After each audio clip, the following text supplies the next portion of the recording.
They said when Michael Carpenter was killed, they said that they had interviewed all the witnesses, and lo and behold, they were lying. That's right. I heard the chief say that they had interviewed all the witnesses. We interviewed witnesses all Saturday morning. Eyewitnesses, too. But they say there are no eyewitnesses to it other than the police officer. And the reason why I'm saying it's going to be a cover-up because they're going to use the police officer as a sole witness to say what he actually felt. That's right.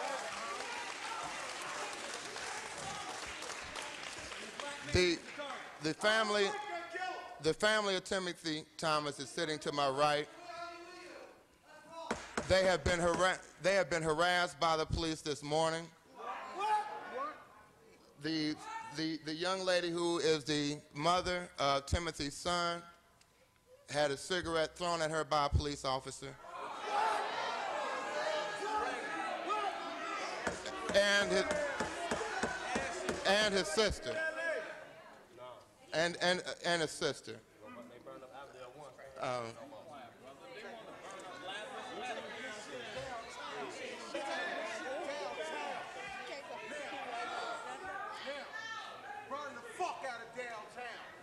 All we're saying is this. Let the brother speak. Let him speak. All we're saying is this. Don't do it. Don't do it if you won't do it. Stop talking about it. Let brother Nelson speak, please. All we're saying is this. And there's Timothy's mother behind Cecil Thomas. Can you come over here, please?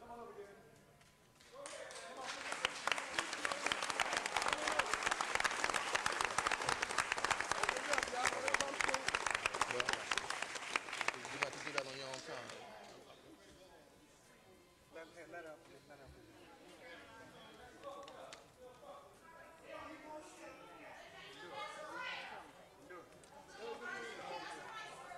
Sorry, Queen.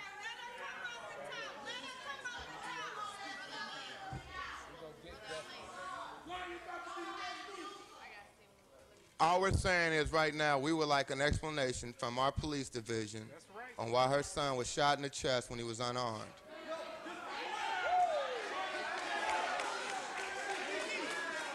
Bring her mic down, brother, and do it.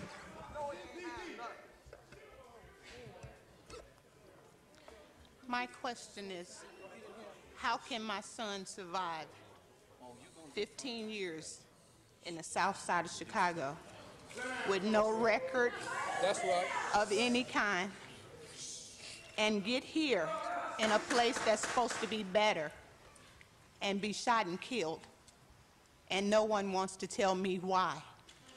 You cannot find a person in the world that will ever say anything about my son being aggressive, violent, or mean to anyone.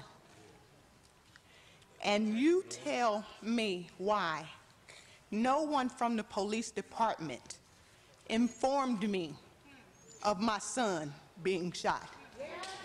No one contacted me. Because they don't care. And y'all call this supposed to be fair, supposed to be right, you know? And y'all keep asking why did my son run? If you are a black male, you will run.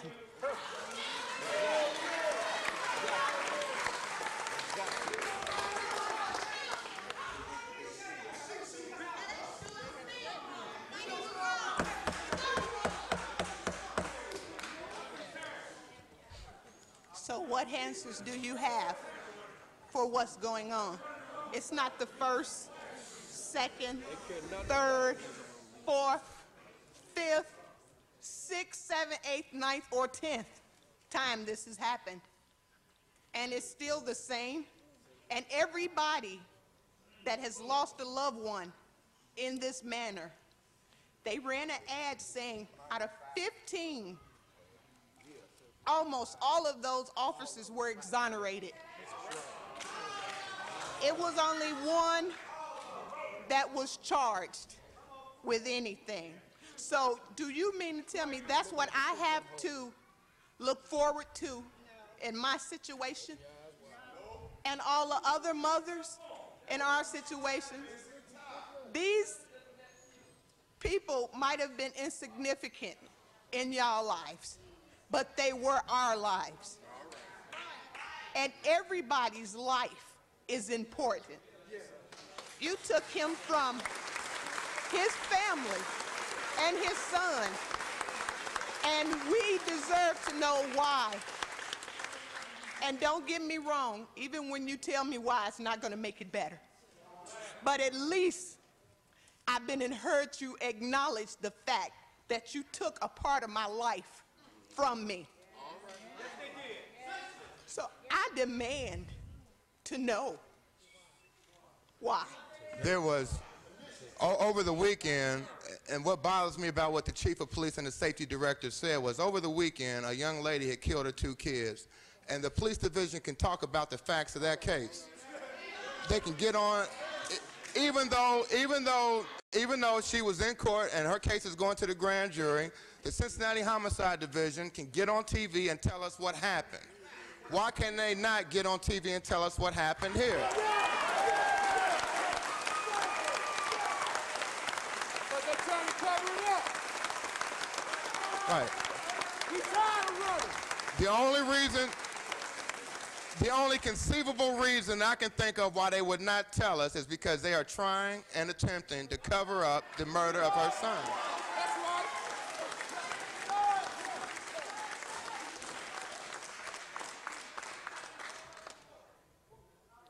That's all I got to say. Mr. Chairman. Mr. Chairman. Mr. Chairman. John. Mr. Lawson. Yes. Ladies and gentlemen, if I could take a moment, I think it would be helpful to read. I think it would be helpful to read the report from the Safety Department so everyone here is aware of the latest details as we know them here, and then we can go from there. In the early morning of April 7th, in the early morning of April 7th, I was notified within minutes of a police shooting in Over the Rhine. Along with Acting Chief Richard Jenke and Captain Vince DeMasi, Criminal Investigations Section, I responded to the scene immediately. Several additional command staff officers responded as well. The investigation of the shooting began immediately, and the full resources of the homicide unit were committed. The evidence gathered was submitted to representatives of the Hamilton County Prosecutor's Office this morning by Chief Stryker and Captain DeMasi. I have directed that all resources of the Cincinnati Police Division be placed at the disposal of the county prosecutor for the purpose of pursuing a full grand jury investigation of the conduct of the police officer who fired the shot. I am committed to determining the facts of this shooting as promptly and professionally as possible. The following general information is available in addition to the evidence submitted for the grand jury. On Saturday, April 7th at 2:13 a.m., District 1 Police Officer Robert Jones, a black male, and District 2 Police Officer David D'Amico, a white male, were working an extension of police service detail at the Warehouse nightclub, 1313 Vine Street. Police Officer D'Amico observed Mr. Timothy Thomas walking southbound on Vine Street. Police Officer D'Amico knew Mr. Thomas and was aware that Mr. Thomas was wanted for 14 open warrants. When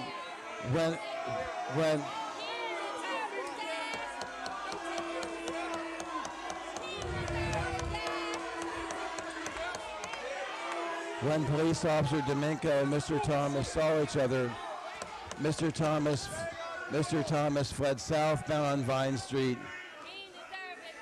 When Police Officer D'Amico and Mr. Thomas saw each other, when the police officer and Mr. Thomas saw each other, this is just about that much more, and then you'll have the details as we know them. You can comment further. When Police Officer D'Amico and Mr. Thomas saw each other, Mr. Thomas fled southbound on Vine Street. Police Officer D'Amico gave chase, alerting other officers that he was in pursuit of a subject with 14 open warrants. The chase continued as Mr. Thomas ran eastbound on East 13th Street, southbound on Jackson, westbound on 12th Street, and crossed Vine Street at 1207 Vine Street. Mr. Thomas then jumped over a fence leading to a parking lot. Mr. Thomas continued through the parking lot to another fence located on the south side of 1224 Republic Street. Mr. Thomas climbed the fence at this point and ran north along a narrow walkway behind Republic Street. Mr. Thomas continued running along the narrow walkway and turned west onto the sidewalk area located on the north side of the building. Police Officer Roach was monitoring the pursuit in his vehicle traveling south on Republic. Police Officer Roach saw Mr. Thomas as Mr. Thomas was climbing the fence by the parking lot. Police Officer Roach stopped his car and exited the vehicle at 1223 Republic. Police Officer Roach ran north on Republic, encountering Mr. Thomas on the sidewalk area next to 1224 Republic, where the shot was fired. A rescue unit was called for at 2:16 a.m. Lieutenant Colonel Ronald Twitty notified Mr. Thomas's mother, Angela Harper, of his death. Ms. Harper resides at 6273 Stover Avenue. Now, the rest of the information. Mr. Tarbell. Hold on, y'all. How is the investigation being conducted? All witnesses will be interviewed and physical evidence will be located and collected. This information will be analyzed and the facts will be established. The facts will be compared to legal and division standards, and conclusions as to the propriety of the shooting will be drawn.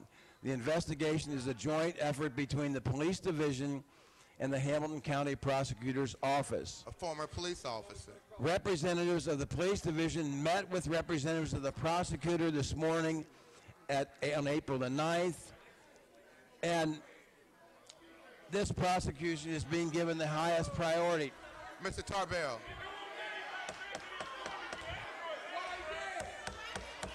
Mr. Tarbell. Ladies and gentlemen, ladies and gentlemen, ladies and gentlemen, Mr. ladies and gentlemen, there are serious concerns here for all of us. There are serious concerns here for the members of the family, for representatives of the family. There are individuals. Ladies and gentlemen. Mr. Chair. May I ask a question?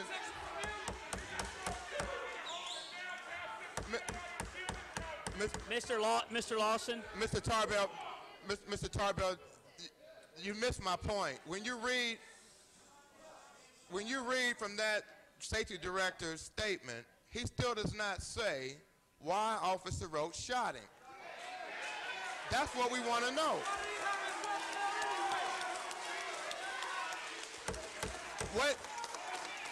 What I'm,